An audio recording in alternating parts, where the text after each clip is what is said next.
উপস্থিত হয়েছেন তার মাধ্যমেই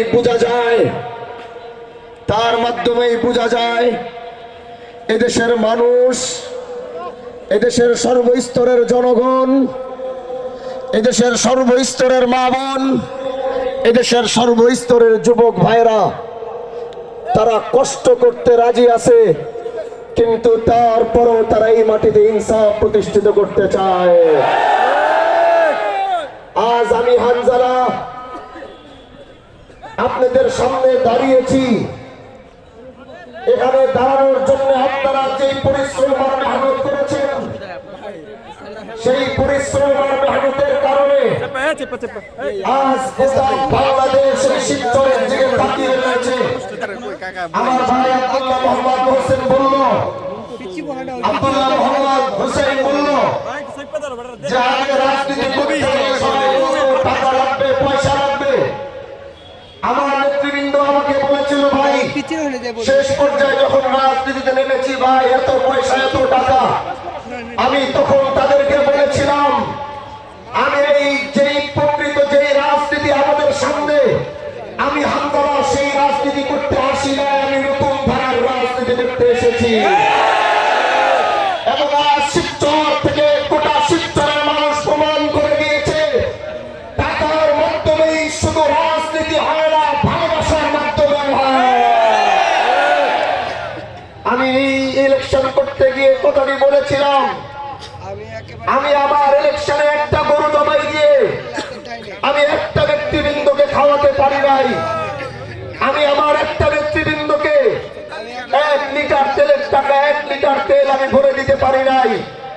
আমি হানজালা এই পাঁচচরের কোন কোটিপতির টাকা গ্রহণ করি নাই, নিজের কষ্টের টাকা নেতৃবৃন্দরে ধার করে টাকা দিয়ে হানজালা নির্বাচন করেছিল একটা মাত্র এই কারণে।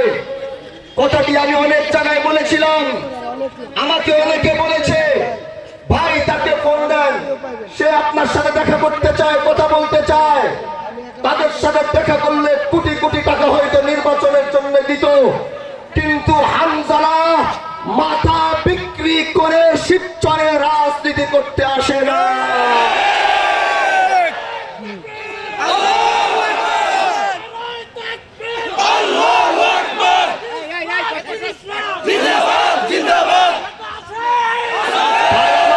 ও ভাই আমার, যদি আমি সেই টাকাগুলো গ্রহণ করতাম, আমি যদি সেই টাকাগুলো গ্রহণ করতাম, আমি সেই টাকা গ্রহণ করলে আজ আল্লাহ নির্বাচিত করেছে, সেই টাকা যদি আমার পকেটে ঢুকতো, তাহলে সেই টাকা গ্রহণ করার পরে ইনসাফের রাজনীতি আমার পক্ষে সম্ভব ছিল না।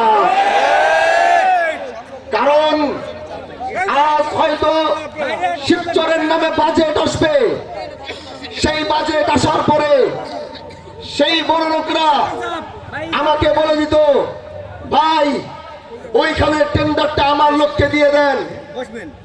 অশিক্ষিত ছেলেরা যারা কষ্ট করে পড়াশোনা করেছে, তারা আজ সমাজে ভালো জায়গায় চাকরি পায় না। কারণ চাকরি না পাওয়ার কারণ হচ্ছে সেখানে নানা খালু দাদাদের কারণে, মামা খালুদের কারণে যোগ্য ব্যক্তিরা যোগ্য জায়গায় যেতে পারে না। আজ যদি আমি সেই টাকাগুলো গ্রহণ করতাম, তাহলে তারা আমার কাছে 20-25 জন 30 জন 40 জন পাঠিয়ে বলতো, ভাই এরা আমার লোক, এদেরকে চাকরি দিয়ে দেন। তার মানে আমার পক্ষে ইনসাফ প্রতিষ্ঠিত করা সম্ভব ছিল না। কিন্তু আমি হানজালা বাহাদুরপুরের ময়দান থেকে বলতে পারবো, আমি কারো থেকে একটা টাকা গ্রহণ করি নাই। ইনশাআল্লাহ আগামীতে শিবচর থেকে গোটা বাংলাদেশে ইনসাফ প্রতিষ্ঠিত হবে।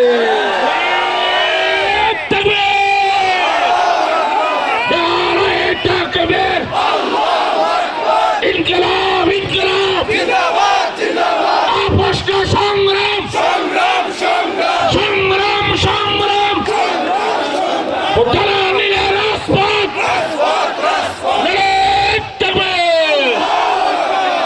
ভাই আমার, আমি একটি কথা বলেছিলাম, হামজালা যদি কোনোদিন এদেশের ক্ষমতায় যদি হামজালাকে এই দেশের মানুষ আনে, আমি এতটুকু হলফ করে বলতে পারবো, আমার থেকে কেউ এই শিবচরকে বেশি নিরাপত্তা দিতে পারবে না।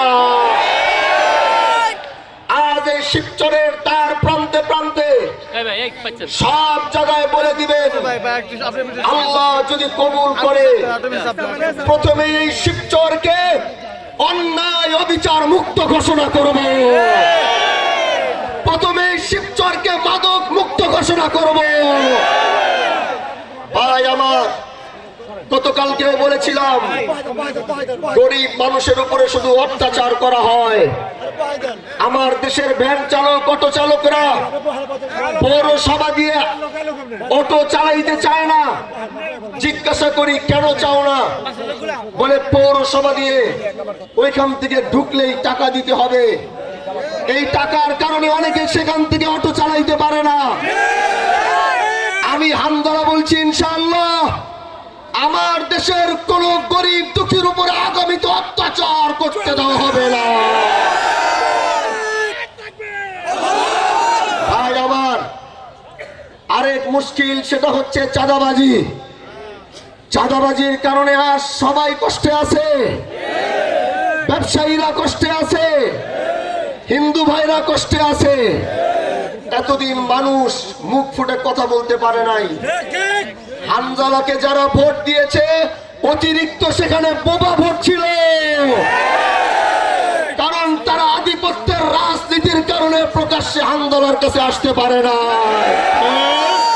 আজ তারা উন্মুক্ত হয়েছে, হামজালা ঘোষণা দিচ্ছে আগামীতে আধিপত্যের রাজনীতি ভেঙ্গে চুরমার করে দেওয়া হবে। বন্ধু আমার, শিবচর থেকে একটি ইতিহাস হয়েছে। সেই ইতিহাসটি হলো, আমরা যখন ইলেকশনের দ্বার প্রান্তে